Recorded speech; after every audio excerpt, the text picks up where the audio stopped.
Welcome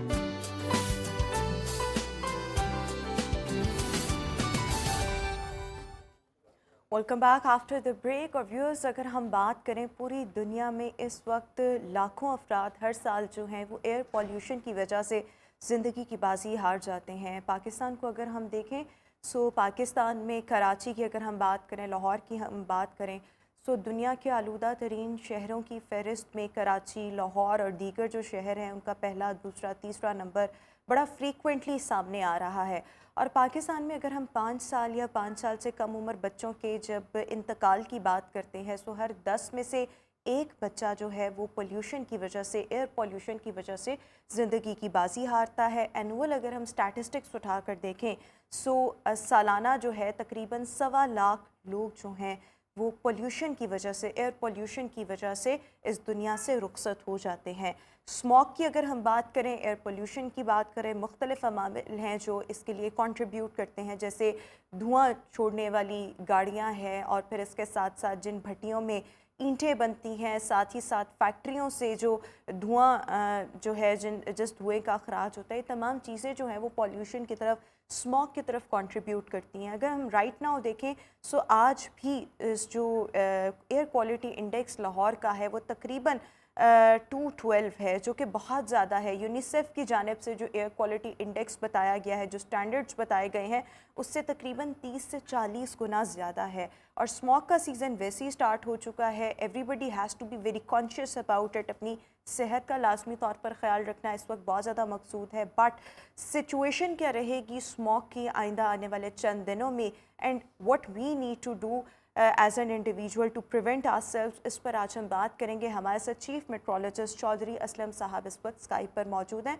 Aslam साहब, बहुत शुक्रिया आपके वक्त का। सबसे पहले मैं जानना ये चाहूँगी लाहौर का एयर क्वालिटी इंडेक्स, स्मॉग की करंट सिचुएशन क्या है और आइंदा आने वाले दिनों में स्मॉग की क्या सिचुएशन रहेगी? जी देखिए, बिल्कुल जैसे आपने जो AQI की वैल्यू बताई है तो काफ़ी जो अलार्मिंग है। और आने वाले दिनों में जो वेदर का इसमें बहुत ज़्यादा शेयर होता है। आने वाले दिनों में वेदर स्टेबल कंडीशंस होंगी, बारिश नहीं होगी और विंड भी कोई इतनी नहीं चलेगी, कोई लाइट विंड चलेगी। इससे होगा कि जो पोल्यूटेड पार्टिकल्स हैं वो फ़ज़ा में मुअल्लक़ रहेंगे और वो डिसिपेट नहीं होंगे। तो आने वाले दिनों में आप कह सकते हैं कि अगले 3 से 4 रोज़ में तो ये और वर्स्ट कंडीशन में पॉल्यूशन का लेवल होगा। तो ये आने वाले दिनों में इसमें बल्कि बहुत ज़्यादा एहतियात की ज़रूरत होगी। अच्छा, एक और चीज़ मैं असलम साहब आपसे यहाँ पर ये भी जानना चाहूँगी, बहुत से लोग जानते भी हैं ऑलरेडी इसका जवाब, लेकिन स्मॉग का बाइस कौन कौन से फैक्टर्स बनते हैं और इसमें ऑब्वियसली महकमा मौसमियात की अगर हम बात करें उनका कितना किरदार होता है, दीगर इदारों का कितना किरदार होता है, हुकूमत की जानिब से क्या इनिशिएटिव्स लिए जाने चाहिए जो सिर्फ हुकूमत ही ले सकती है, आप लोगों की जानिब से सजेशंस जा सकती हैं सर? देखिए, अभी जो महकमा मौसमियात है कि इसमें वेदर का बहुत ज़्यादा होता है, शेयर होता है, क्योंकि वेदर अगर स्टेबल कंडीशन नहीं होगी तो स्मॉग नहीं बनेगी। और ये मैं आपको एक और चीज़ बताता हूँ, ये फोटो इलेक्ट्रिक स्मॉग है। स्मॉग की भी काइंड्स है 2-3 बड़ी। जो पाकिस्तान में होती है वो फोटो इलेक्ट्रिक स्मॉग होती है। इसमें जो सूरज की रोशनी से जो हीट हमें आती है, टेम्परेचर, आप देखें जब टेम्परेचर ज़्यादा होता है स्पेशली कोई 3-4 बजे, तो उस वक़्त ये लेवल जो है ज़्यादा होता है, क्योंकि जितना टेम्परेचर होगा इस मौसम में जो गाड़ियों का जो रिएक्शन, जो उनकी एमिशन होती हैं, उनसे ज जब रिएक्ट करता है तो इसका जो पॉल्यूशन लेवल है ज़्यादा हो जाता है। यानी ये फोटो इलेक्ट्रिक स्मॉग है। तो इससे जो गवर्नमेंट इनिशिएटिव ले रही है वो तो जो चीफ मिनिस्टर साहब हर मंडे को एक मीटिंग कंडक्ट करते हैं। उसमें यही होता है कि जो गाड़ियाँ धुआँ छोड़ने वाली हैं उनको, उनके खिलाफ एक्शन लिया जाए, या भट्टों को बंद किया जाए, फैक्ट्रीज़ उनको बंद किया जाए। तो इस तरह, बल्कि वो तो छिड़काव जो नई कंस्ट्रक्शन हो रही है या रोड्स बन रही है उन पे छिड़काव का भी वो ऑर्डर करते हैं। तो इसलिए इन जो ये मेजर्स अगर लेंगे तो थोड़ी ये कम हो सकती है। बिल्कुल ठीक हो गया।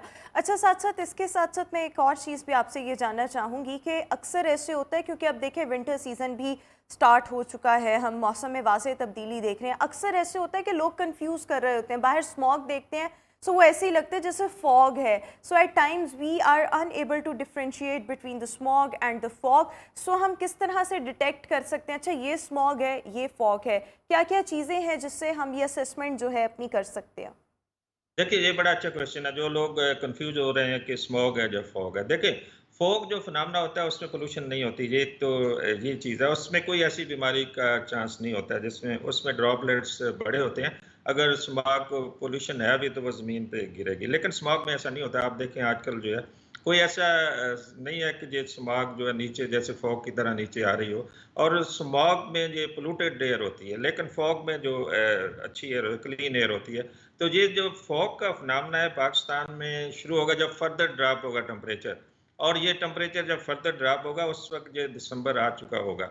तो उसमें जाके फॉग बनती है। तो अभी ये स्मॉग हम कहेंगे, और इसमें पोल्यूशन की वजह से डिफरेंशिएट होगा। आज अगर आप देखें, तो थोड़ी सी इचिंग और थोड़ा सा महसूस हो रहा है कि हवा में कोई जहरीली गैसें हैं। बिल्कुल ठीक। अच्छा देखिए, अभी आपने कहा ना कि ये ज़रा ऊपर-ऊपर ही रहती है, फ़िज़ा में ही मौजूद होती है। आई स्टिल रिमेंबर आज से 6-7 साल पहले जब ये चीज़ ज़्यादा अपनी पीक पर थी, अभी भी बहरहाल पीक पर जाती है। I still remember I was in college at that time, और उस वक़्त जो स्मॉग थी वो ऐसे लगता था जैसे हर तरफ बादल ही बादल है और इस तरह, and that was smog, that wasn't fog. So मैं ये जानना चाहती हूँ वो सिचुएशन कब आती है जब आपको अपने इर्द-गिर्द सिर्फ़ ऐसे क्लाउडी सा वेदर लगता है, लेकिन वो स्मॉग होती है, फॉग नहीं होती? वो सिचुएशन कब आती है और किस वजह से देखिए, आती है? जी, बिल्कुल, अभी वो लेवल नहीं पहुँचा, अभी जो पॉल्यूशन का लेवल वो नहीं पहुँचा। वो इसमें होती है कि विंड बहुत लाइट होती है, और इसकी डेप्थ जो होती है, या हाइट कह लें, ऊपर जो जाती है, जो वो बहुत कम हो जाती है, 2 किलोमीटर से नीचे आ जाती है। आजकल हाइट इसकी 2 किलोमीटर से ज़्यादा ऊपर तक जो ये पॉल्यूशन लेवल है। जब वो नीचे आएगी 2 किलोमीटर से, और विंड बहुत लाइट होगी, तो ये टाइम होगा कि वो दैट सिचुएशन का जो आप कह रही हैं, तो वो बहुत खतरनाक सिचुएशन होगी।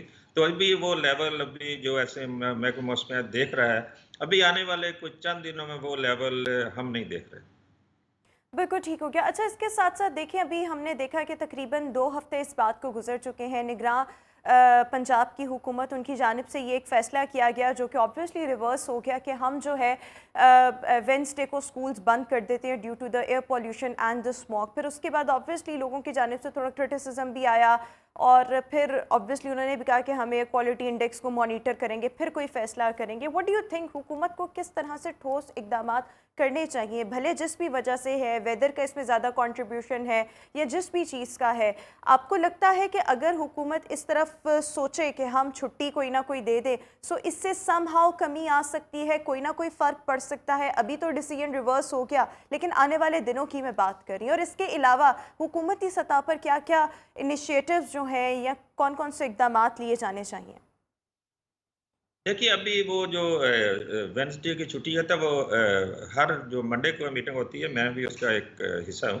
तो इस मरतबा जो वहाँ पे डिस्कशन हुई थी कि छुट्टी होनी चाहिए, जो नहीं, इसमें डिसाइड हुआ था इस वेडनेसडे को इतनी सूरत-ए-हाल ख़राब नहीं है। जो आप ज़िक्र किया था, अभी वो क्लाउड होते हैं, जब बहुत ज़्यादा नज़र आ रहा होता है, ग्रेइश जो आसमान होता है, तो अभी वो सूरत-ए-हाल नहीं है। हर मंडे को होती है, तो उसमें अभी तक वो लेवल, जैसे मैंने कहा था, वो लेवल नहीं है। तो बाकी जो मेजर्स वो ले रहे हैं, तो ये तो एक शॉर्ट टर्म मेजर्स होते हैं। तो इनमें जो मुख्तलिफ जो कंस्ट्रक्शन या रोड पे छिड़काव करना, ये इस तरह की मेजर हो सकती है। भट्टों को बंद कर दिया जाए, या ट्रांसपोर्ट जो है कम सड़कों पे आने दी जाए। जो वेडनेसडे की छुट्टी का मकसद ही ये था कि एक छुट्टी से काफ़ी ज़्यादा पोल्यूशन लेवल कम हो जाएगा। बिल्कुल ठीक हो गया। अच्छा, जिस तरह से अभी मैं एयर क्वालिटी इंडेक्स का भी मैंने यहाँ पर हवाला दिया, इट इज़ 212 राइट नाउ, अगर हम लाहौर की बात करें। व्हाट डू यू थिंक, इस तरह का जो एयर क्वालिटी इंडेक्स है, ये जिस लेवल के भी स्मॉग है, ये शहरियों को किस तरह से मुतासर करती है? क्या क्या प्रॉब्लम्स जो हैं सेहत के हवाले से उनका सामना करना पड़ सकता है? देखिए, ये लेवल तो काफ़ी ज़्यादा डेंजरस है, क्योंकि 212 बहुत ज़्यादा है, और ये बहुत मेरा ख़्याल ये अनहेल्दी में आ जाता है, ये जो लेवल होता है। तो इसमें जो बच्चे होते हैं, उन पे बड़ा असरअंदाज होती है, और स्पेशली उनको बाहर नहीं निकलना चाहिए। और स्पेशली जो बड़ी उम्र के लोग हैं, जिनमें जो अस्थमा, जो सांस की बीमारी होती है, या जो लंग्स पे ये असर करती है, या जिनको दिल की बीमारियाँ होती हैं, तो इनमें ये असरअंदाज हो सकती है, क्योंकि जहरीली गैसें होती हैं, तो ये बहुत ज़्यादा असर अंदाज करती हैं, स्पेशली सीनियर सिटीजन और बच्चों पे। इसलिए जो ज़्यादा इसमें रिकमेंड किया जाता है कि आप घरों के अंदर रहें, और खिड़कियाँ वगैरह जो है वो उनको क्लोज करके रखें, क्योंकि जहरीली गैसें अंदर आने से थोड़ा सा बच सके। अच्छा, एक और चीज़ अपनी अभी आपने अपनी गुफ्तगू के दौरान मेंशन की, ये तमाम तो शॉर्ट मेजर्स है जो हुकूमत की जानिब से मुख्तलिफ ऐलानात सामने आए और फिर बाद में वो डिसीजंस जो थे वो रिवर्स हो गए। व्हाट डू यू थिंक, इस चीज़ का सद्देबाब क्या किया जा सकता है या लॉन्ग टर्म मेजर्स क्या हो सकते हैं ताकि मौसर अंदाज में स्मॉग पर काबू पाया जा सके? देखिए, एक तो हम मेजर्स लेंगे, मैं अभी बताता हूँ, लेकिन दूसरा जो एक ये एक नेचुरल डिज़ास्टर ही बन चुका है, जो इंडिया की तरफ से भी बहुत ज़्यादा इसमें बर्निंग होती है, जो जो सबसे ज़्यादा शेयर स्टबल बर्निंग है, जिसमें पैडी जो चावल की बाकियात हैं, इनको जो आग लगाती हैं, उनमें काफ़ी ज़्यादा इसका शेयर होता है, जो जाके सस्पेंड हो जाती है। तो अभी हर शहरी को ये करना होगा कि ऐसा कूड़ा-करकट हो, कि आसमान में जो है हमें पॉल्यूटेड एयर नहीं जानी चाहिए। और इसका लॉन्ग टर्म तो सॉल्यूशन एक ही है कि हमें ट्रीज़ प्लांट करें और उनको ग्रो अप करें, और उससे जो है वो सिस्टम सही हो सकता है, क्योंकि वो एटमॉस्फेयर साफ़ करते हैं, ये पोल्यूशन लेवल उससे कम यानी होने कि का इसका जो लॉन्ग टर्म अगर हम बात करें, लॉन्ग टर्म मेजर्स क्या होने चाहिए, तो वो ग्रीनरी है। ज़्यादा से ज़्यादा पौधे लगाएं, ज़्यादा से ज़्यादा दरख्त लगाएं, जिसकी वजह से ये जो सिचुएशन है इस पर काबू पाया जा सके। एक और चीज़ मैं वेदर के हवाले से भी थोड़ी सी आपसे अपडेट चाहूँगी, वो ये कि बारिश की क्या प्रेडिक्शन है और इसके साथ साथ मौसम में वाज़ेह तब्दीली हम कब देखेंगे? बिकॉज़ अभी तो हम थोड़ी सी खुनकी सुबह और रात के औकात में फ़ील होती है, लेकिन दोपहर को गर्मी की शिद्दत ही फ़ील हो रही होती है। देखिए, अभी जो हमारी जो अभी मेट की फ़ोरकास्ट है, जो इस माह में तो कोई बारिश का कोई ख़ास चांस नहीं है। लेकिन नवंबर के फर्स्ट वीक में कोई एक्सपेक्टेड है, कोई बारिश होने का इम्कान है। और अभी जो टेम्परेचर है, ये तकरीबन नॉर्मल टेम्परेचर है, इतने ही होते हैं इन माह में जो टेम्परेचर होते हैं अक्टूबर वगैरह में। लेकिन नवंबर में जाके जो मिड नवंबर में जाके लाहौर में सर्दी का एहसास होना शुरू होगा, क्योंकि टेम्परेचर ड्रॉप होना उस वक़्त शुरू हो बिल्कुल जाएँगे। ठीक हो गया, यानी कि मिड ऑफ नवंबर से आप भरपूर किस्म की सर्दी जो है वो एक्सपेक्ट करें और इस महीने बारिश का कोई इम्कान नहीं है। Thank you so much chief meteorologist Chaudhry Aslam sahab हमारे साथ स्काइप पर मौजूद थे। व्यूअर्स, अभी एक ब्रेक, आपसे मुलाकात करेंगे इस छोटे से ब्रेक के बाद।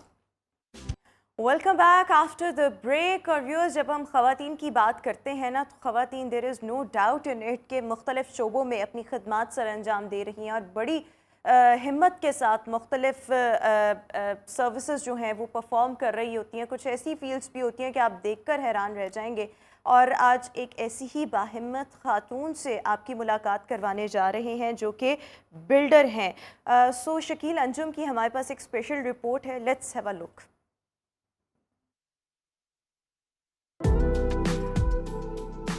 आज आपकी मुलाकात एक बाहिम्मत खातून ठेकेदार से करवाने जा रहे हैं। चंद हजार से बिजनेस शुरू करने वाली ये खातून करोड़पति कैसे बनी? बतौर खातून बिल्डर इन्हें किन किन मुश्किलात का सामना करना पड़ा, मजीद इनकी मेहनत और अजमत की क्या है कहानी, जानते हैं उसी बाहिम्मत खातून की ही जुबानी।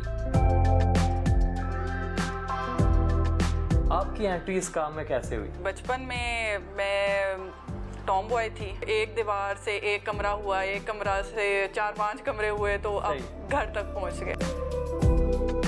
अभी तक आप कितने प्रोजेक्ट्स कंप्लीट कर चुकी हैं? 25-30 प्रोजेक्ट्स तो मेरे होंगे। कुछ बड़े हैं इसमें, कुछ छोटे भी हैं। स्टार्टिंग इन्वेस्टमेंट आपने कितनी की थी? स्टार्टिंग मैंने उधारे से की थी। अभी आप महाना कितना कमाती हैं? शुक्र अल्हम्दुलिल्लाह, एंड पे हमें कुछ ना कुछ दे के चलता है। ठेकेदारी के अलावा और क्या क्या आप करती हैं? पेंटिंग्स बनाती हूँ, कैलीग्राफी करती हूँ। अच्छा। आजकल एक रेजन आर्ट बहुत ज्यादा मशहूर हुआ है, उस पे करती हूँ। तुम नाराज हो,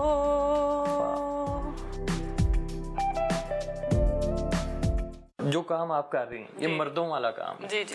तो आपकी एंट्री इस काम में कैसे हुई?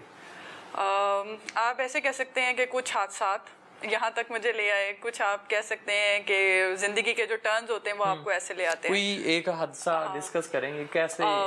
बिल्कुल ऐसा ही है। स्टार्ट मैंने फैशन डिज़ाइनिंग से किया था, मेरी पढ़ाई भी फैशन डिज़ाइनिंग के ऊपर है। मैंने बुटीक किया, चलाया, बहुत अच्छा हुआ। फिर मुझे बाहर जाना पड़ गया, मुल्क से बाहर। दुबई में रही तकरीबन कोई 10-11 साल।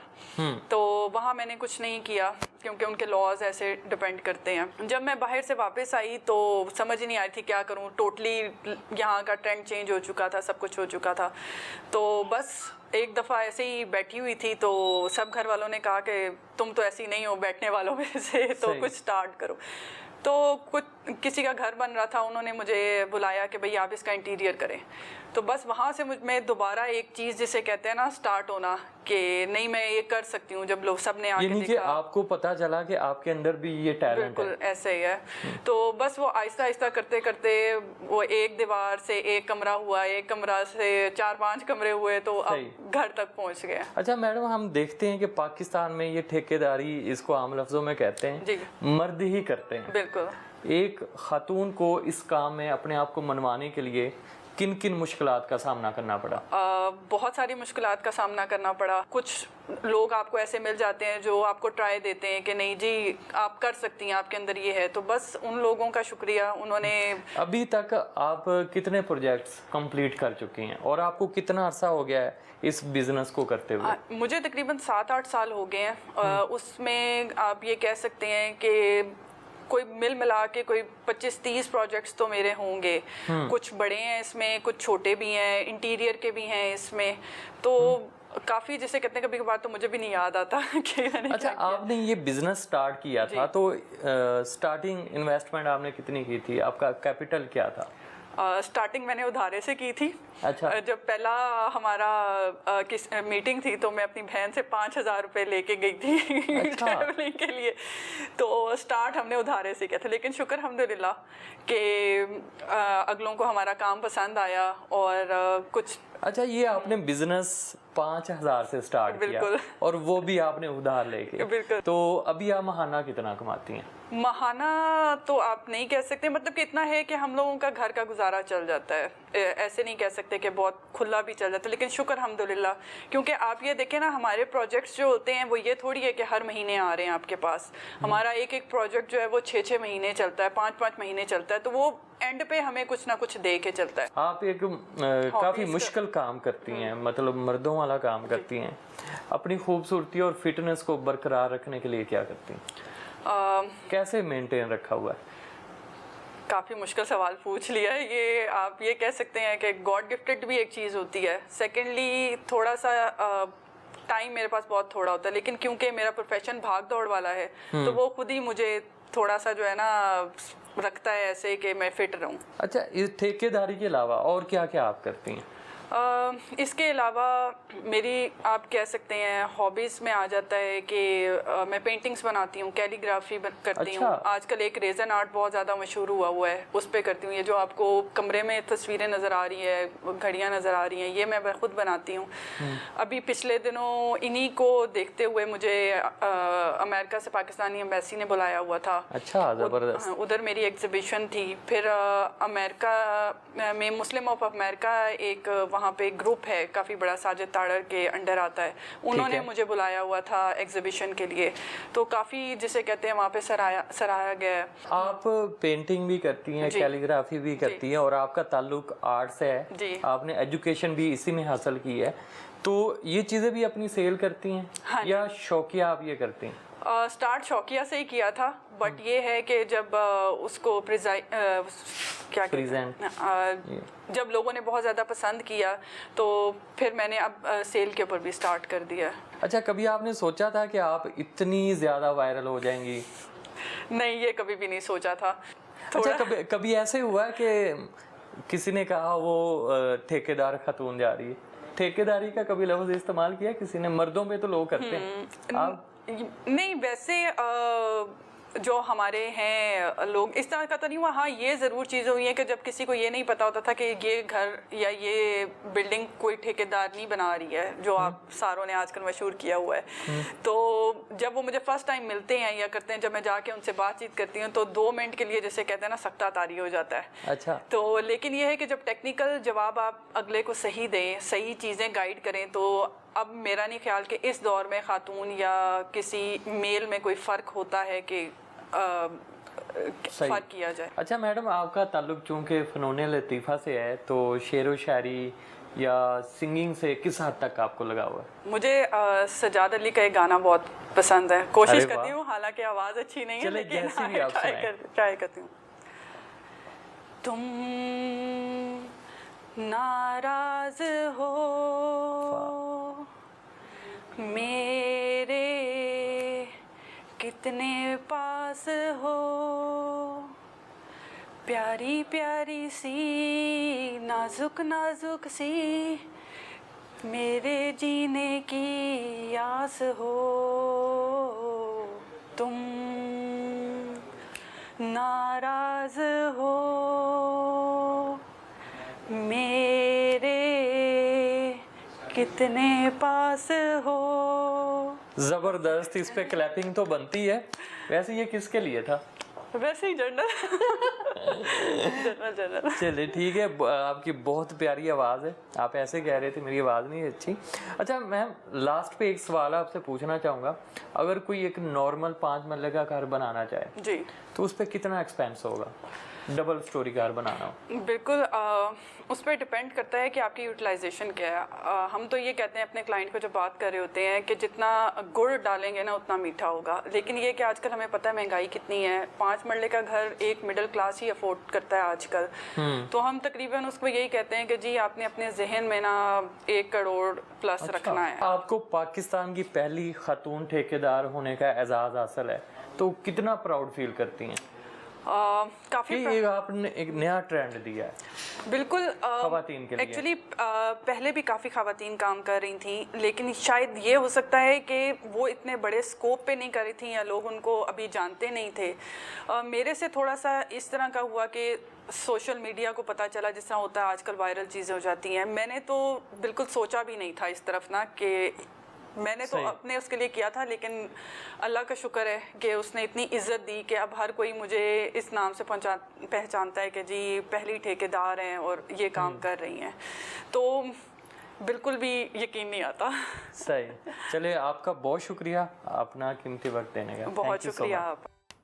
Welcome back after the break. और व्यूअर्स, शो के सेगमेंट में आज हमारे साथ जो मेहमान शख्सियत मौजूद है, she is a multi talented women. हमारे साथ आज शो में मौजूद है सोफिया बेदार, जो कि एक शायरा है, मुसन्निफ़ा है, डायरेक्टर पंजाब आर्ट्स काउंसिल हैं और पाकिस्तान टेलीविज़न के साथ भी बतौर न्यूज़ कास्टर और बतौर अनाउंसर जो है वो मुंसलिक रह चुकी हैं। बहुत शुक्रिया सोफिया साहिबा आपके वक्त का। सबसे पहले तो मैं ये जानना चाहूँगी, इतनी मल्टी टैलेंटेड खातून, सो ये सब कुछ आपने हमेशा से मैनेज कैसे किया? किसी ज़माने में पीटीवी के साथ मुंसलिक रहना, खबरें पढ़ना, फिर उसके साथ साथ राइटिंग करना, फिर उसके साथ साथ पोइट्री करना, फिर एक हुकूमती ओहदा, गवर्नमेंट ओहदा भी एक्चुअली में आपके पास जो है। So how do you manage all of these things and how did you manage? उस टाइम पर कैसे मैनेज करती थी? सही आप फरमा रही हैं। अब पहले तो बहुत खुशी हुई आपके शो में मुझे आके, आप बड़ा, ये मेरा पसंदीदा शो है। Thank you. और दूसरी बात ये है कि ज़िंदगी के जो मराहिल हैं वो ख़ुद ब खुद हशर सामानियाँ भी पेश करते रहते हैं और तावन भी जो है फ़ितरत के साथ साथ मिलता रहता है। कि जब मैं स्टूडेंट थी तो मैं पीटीवी पे अनाउंसर थी, न्यूज़ कास्टर थी, तो उस वक्त किताबें भी ले जाती थी वहीं पे, और ड्यूरिंग अनाउंसमेंट ही तभी, ये मिड 80 का है किस्सा और 90 तक तकरीबन ये चला। तो उस वक्त मैं ग्रेजुएशन भी उसी दौरान मेरी हुई, उसी दौरान शादी हो गई, उसी दौरान बच्चे भी हो गए, यानी फर्स्ट बेबी।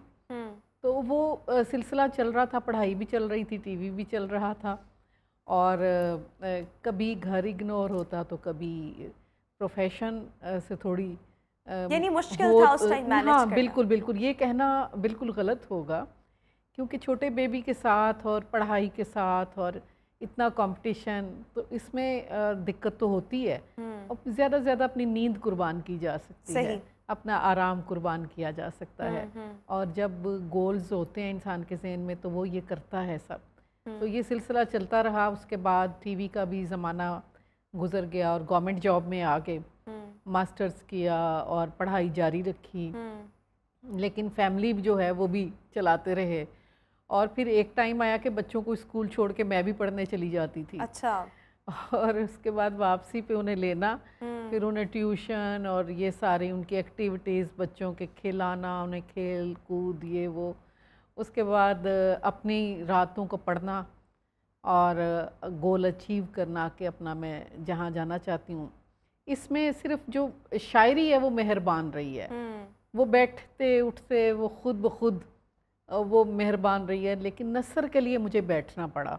सही। जो मैंने नसर की किताबें लिखी हैं, जैसे अफसानों की रंगरेज़ है और कॉलम निगारी है, इसके लिए सारे न्यूज़ एंकर चैनल्स और एनालिसिस देखने पड़ते हैं, और एक चूँकि घर में सारे जर्नलिस्ट थे तो वो भी एक जहनी रौब बन चुकी हुई थी। लेकिन देखें, एक चीज़ जिसका आपको सबसे ज़्यादा शौक था या जो आपने अपने इस पूरी लाइफ में सबसे ज़्यादा इंजॉय की हो, वो बीइंग अ न्यूज़ एंकर अपनी जॉब को परफॉर्म करना, बतौर अनाउंसर अपनी जॉब को एंजॉय करना, या पढ़ना ज़्यादा फेज़ इसको आपने इंजॉय किया, अपने गवर्नमेंट का जो ओहदा था उसको एंजॉय किया, सबसे ज़्यादा आपका पैशन क्या था और किसको आपने सबसे ज़्यादा जिया, जिस फेज़ को एंजॉय किया, वो कौन सा था? बड़ा अच्छा सवाल किया, और सच बोलूँ तो शायरी है। शायरी है कि अगर मैं अपने सारे चीज़ें देखती हूँ तो मैं पहले शायरा हूँ और शायरा माँ हूँ, क्योंकि मैं ये दोनों चीज़ें जुदा नहीं खुद से कर सकती। सही।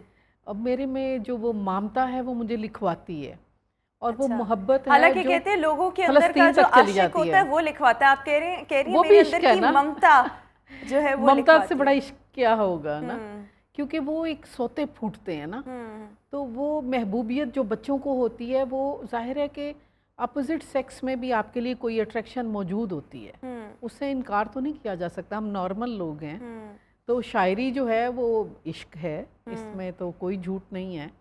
लोग अमूमी तौर पे समझते हैं कि कोई इश्क नाकाम हो गया तो शायरी हाँ, शुरू हो यही गई। कॉन्सेप्ट था। अब थोड़ा सा कॉन्सेप्ट चेंज हो रहे हैं, लेकिन एक वक्त पर यही समझा नहीं, जाता कामयाब था समेत भी हो सकती है कि नाकाम मोहब्बत ने आपको शायर बनाया होगा, जी। वक्त के हालात ने आपको शायद शायर जी। बनाया होगा, लेकिन ज्यादा जो है लिंक किया जाता है नाकाम मोहब्बत के साथ। नहीं, देखिए इश्क कितना भी कामयाब हो उसमें छोटी छोटी नाकामियां तो होती रहती लेकिन हैं। एक इंसान को शायर, क्योंकि ये देखें ये गॉड गिफ्टेड चीज़ है, जैसे एक खूबसूरत आवाज़ गॉड गिफ्टेड है, बिल्कुल। फिलबदी बोलना ये भी एक गॉड गिफ्टेड चीज़ है। सब में सब तरह के टैलेंट्स नहीं होते, हाँ। लेकिन व्हाट डू यू थिंक एक शायर कैसे बनता है, उसके अंदर क्या टैलेंट्स होते हैं, हाँ। और फिर उसकी पहचान उसको कैसे होती है कि yes I have these guts और skills and I can do this. Yes, बड़ा अच्छे क्वेश्चन आप करती हैं। असल में वो बड़ी इब्तदा ही से ना अपना आप थोड़ा सा मुख्तलिफ लगता है।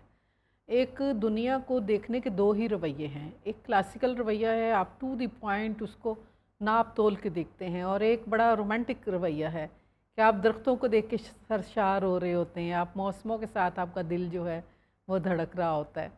तो वो रोमांटिक रवैये जो है ना वो शुरू ही से आश्कार हो जाते हैं। ठीक है, वो पता चल जाता है कि हम थोड़ा सा जो है ना लोगों से और तरह, लोग अपना फ़ायदा सोचते हैं, हम थोड़ा नुकसान में भी महसूसियत महसूस करते हैं। अच्छा, क्योंकि शायरी की बात हो गई है तो मैं चाहूँगी कोई आपने मतलब जो अपनी शायरी खुद तहरीर की और आजकल के हालात की मुनासबत से जो भी आपको लगता है शेर, वो हमारी ऑडियंस के साथ शेयर करें। मैं पहले तो ज़्यादातर गर्ल्स के जो कॉलेजेस में जो पढ़ती हूँ, और आप भी छोटी सी लड़की हैं तो वो दो चार अशार उस तरह के सुना देती हूँ आपको। बिल्कुल। कि ना खुशी है मगर मलाल नहीं।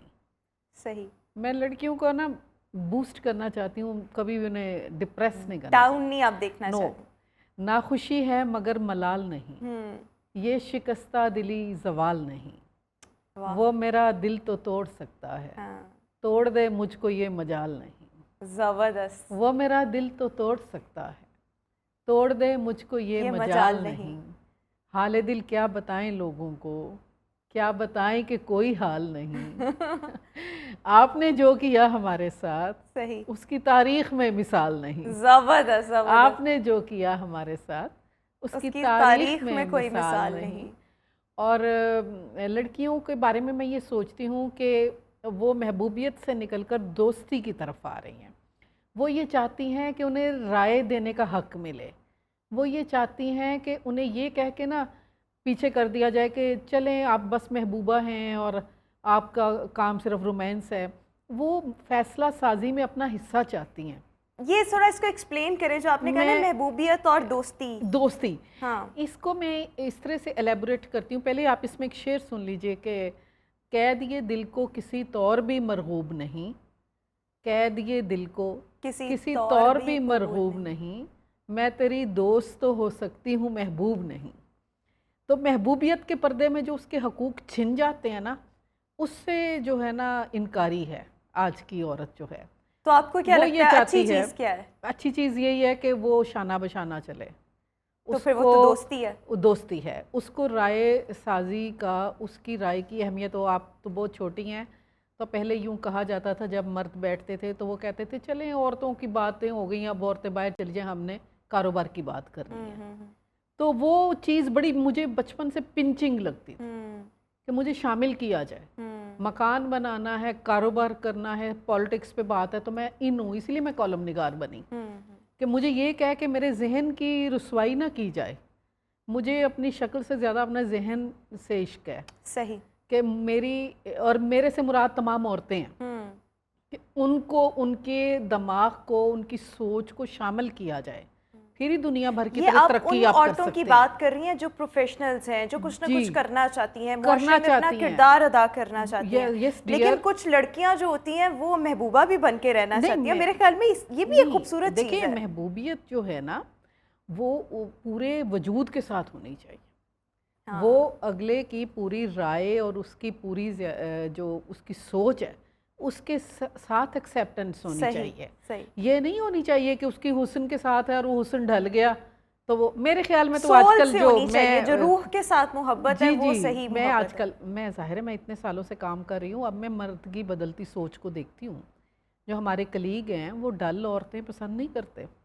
वो नहीं पसंद करते कि खाली वो बस मेकअप करके और तैयार होके, और वो उनके चाहते हैं कि हमारा हाथ भी बटाया जाए। यस, वो चाहते हैं, और वो चाहते हैं कि वो अवेयर हों और उनका साथ दें और उनके मशवरा दें।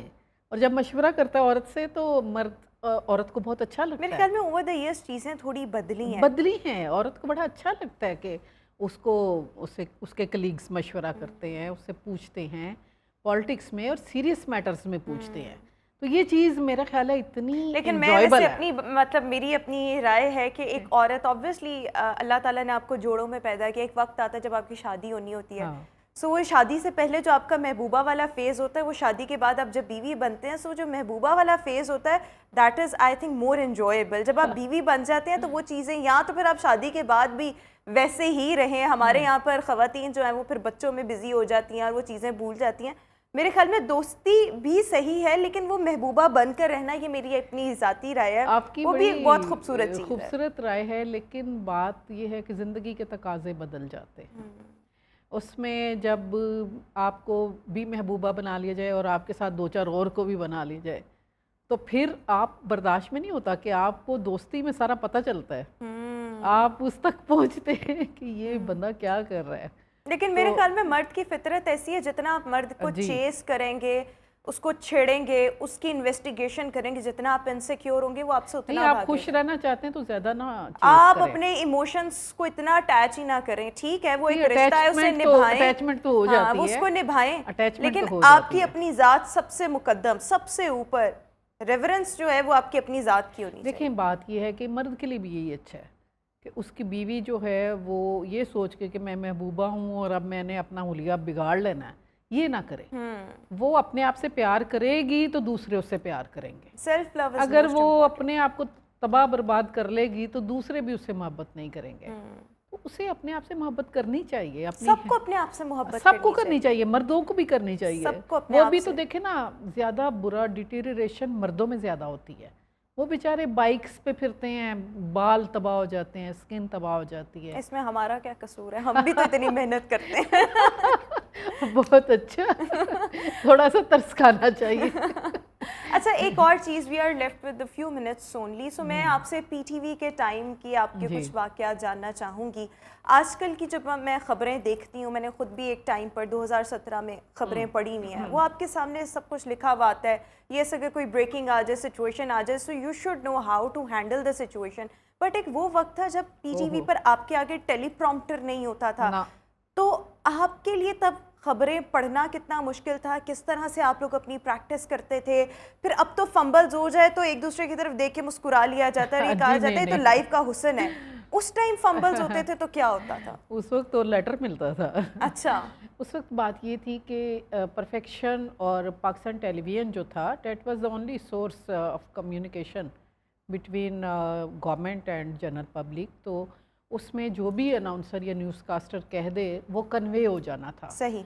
और गवर्नमेंट डिपेंड करती थी कि अखबार भी दूसरे दिन आना है और कोई चैनल भी नहीं है, तो उस पर वो पहले सिलेक्शन का बड़ा कड़ा मेयार था। सही। तो वो ख़ानदान देखते थे, एजुकेशन देखते थे, एक्सटेम्पर बोलने की सलाहियत देखते थे, क्रिएटिविटी देखते थे, और हज़ारों में से कोई 2-4 लड़कियां जो है उनको सिलेक्ट करते थे। फिर उन ट्रेनिंग होती थी हमारी बहुत ज़्यादा। और हमारे ज़माने में देखें ना, हमारे पास तारिक अजीज़ थे, अज़हर लोधी थे, खालिद हमीद थे, ज़िया मोइनुद्दीन साहब, जी ये लोग हमारी ट्रेनिंग कर रहे थे। ये सारे ये मतलब ये लोग हमारी ट्रेनिंग करने वाले लोग थे। ज़ेर ज़बर, अगर 6 को 6 कह दिया, 6 नहीं कहा, तो ऐसे से रेडियो से, टीवी से हमारी सारी, हम तो ज़ेर ज़बर नहीं हिला सकते थे। हमारी इतनी ज़्यादा, हमारे घर भी लिटरेरी थे सारे, तो लिटरेचर के घरानों से वो लेते थे। उसके बाद इतना हमारे पास होता था कि अगर 2-3 मिनट का ब्रेक आ गया तो हम अपने पास से हज़रत अल्लामा इकबाल की कायद आज़म के हवाले से उनकी कोटेशंस और शायरी और उस गैप को फिल कर सकें। और याददाश्त तो ज़ाहिर नौजवानी में इतनी तेज़ थी कि अब ऑस्ट्रेलिया के शहर मेलबोर्न में मैच हो रहा है और पहला क्रिकेट टेस्ट मैच है, उसके दूसरे दिन का खेल है और उसके खाने के वक्फे के बाद का खेल है, और उसके बाद उसमें बारिश भी हो रही है। लेकिन आपको नहीं लगता 40 तावन भी पढ़ने हैं? हाँ, नहीं, लेकिन आपको नहीं लगता कि चीज़ें अब आसान हो गई हैं? प्रोफेशन बनाना मीडिया को ये कंपैरेटिवली आसान हुआ है, देयर इज नो डाउट कि कंपटीशन ज़्यादा है। हाँ, लेकिन चीज़ें आसान हो गई। एक फ़ायदा हुआ है, एक नुकसान हुआ है। फ़ायदा क्या है, नुकसान क्या? आसान तो हो गया कि हर कोई थोड़ा सा वो करके तो कर सकता है, लेकिन नुकसान ये हुआ है कि इंडिविजुअल जो शोहरत का दौर ख़त्म हो गया। उस वक्त आप टीवी के आगे से गुजर गए और आप सारे पाकिस्तान में मशहूर हैं। हम लोग बाहर निकलते थे तो लेडीज़ हमारे हाथ लगा के देखती थी कि ये वही है, तो हमने मतलब, उस ग्लैमर को एंजॉय किया है। तो अब तो पता कि अब कोई वो, अब लोग आपको इतना पहचानते भी नहीं, करते हैं। अब कलेक्टिव एफर्ट का दौर है, अब इंडिविजुअल शोहरत का नहीं है। ख़त्म हो गया, लेकिन मैं आपसे जाते जाते, क्योंकि आपने इतनी खूबसूरत शेर जो है वो पेश किया है, मैं चाहूँगी कि ख़वातीन के नाम कोई पैगाम या किसी शेर की सूरत में आप अगर देना चाहें हमारे इस प्लेटफॉर्म। मैं थोड़े 2-3 शेर ही उनके मैंने निकाले थे, ये क्विकली ही सुना देती हूँ। मैं जिसमें रहती हूँ घर बार दूसरा है कोई, सही। मैं जिसमें होती हूँ संसार दूसरा है कोई, मैं जिसमें रहती हूँ घर बार दूसरा है कोई, मैं जिसमें होती हूँ संसार दूसरा है कोई, जहाँ पे उम्र गुजारे खड़ी रही बरसों, बराए हाज़री दरबार दूसरा है कोई, और तुम्हारे साथ तो झगड़ा कभी हुआ ही नहीं, तुम्हारे साथ तो झगड़ा कभी हुआ ही नहीं, कि वजह बायसे तकरार दूसरा है कोई। तो वही औरतें हैं और वही उनके मसाइल हैं। हाँ। और उनके लिए पैगाम यही है कि बतौर इंसान लिव करें, एज ह्यूमन बीइंग ज़िंदा रहने की कोशिश करें, निस्वानियत को ठेस मत पहुंचाएं, अपनी निस्वानियत को बरकरार रखें, लेकिन हाँ कार्ड भी ना खेलें। अगर आप एज ह्यूमन बीइंग लिव करेंगी तो फिर तो निस्वानियत वाला कार्ड नहीं, बिल्कुल फिर आप तैयार हो जाएं कि आप बस में खड़े होकर भी सफ़र करें, कोई बात नहीं, डजंट मैटर एट ऑल। बिल्कुल ठीक हो गया। बहुत अच्छा लगा आपसे आज शो में बात करके, वक्त मुख्तसर था लेकिन इंशाल्लाह फिर कभी डिस्कशन मजीद आपसे करेंगे। Thank you so much Sofia Bedar साहिबा हमारे साथ शो का हिस्सा थी। व्यूअर्स, इसी के साथ ही हमारा आज का शो अपने इख्तिताम को पहुंचा। इंशाल्लाह आपसे मुलाकात करेंगे अपने नेक्स्ट प्रोग्राम में। अपना बहुत सा ख्याल रखिएगा। मुझे दीजिए इजाज़त। अल्लाह हाफ़िज़।